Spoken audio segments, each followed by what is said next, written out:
na si Mark, sa mabuting kaibigan yan, lingkod ng Diyos, para kami.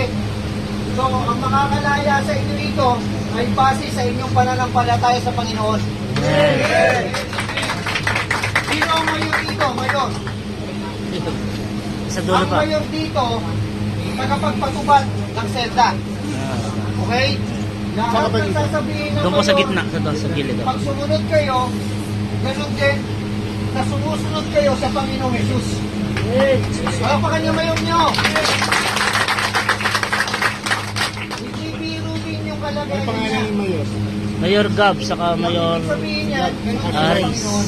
Saka si Mayores sa dulo, yung Mayores. Lahat tayo, lumalapit sa Diyos, nagkakaroon po ng liwanag ang kadiliman. So ngayon,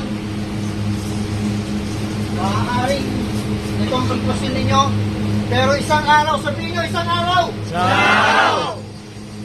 Lalabas ako. Sigurado yan. Dahil pangako ng Diyos yan sa mga taong naniniwala at sumasampalataya sa Kanya. Amen. Palakpakan natin ang Diyos. The Holy Spirit here. Nandito. Dahil you are listening, makikinig kayo.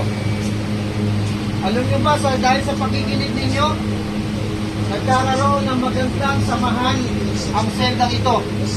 Ipagpatupad ninyo yung pagmamahalan dito. Habang nagmamahalan kayo, minamahal nyo ang Diyos. Nakikita na kayo ay mabuting tao.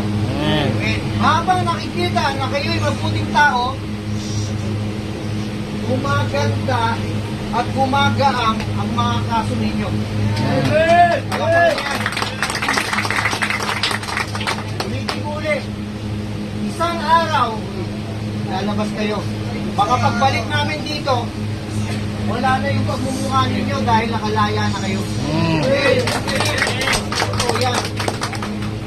Baka may tropa ako dito, taga-Western Bikutan ako. May taga-Western Bikutan ka dito. Ayun. Dalawa. Apat. Ayun. So, kapit lang tayo sa Panginoon ha.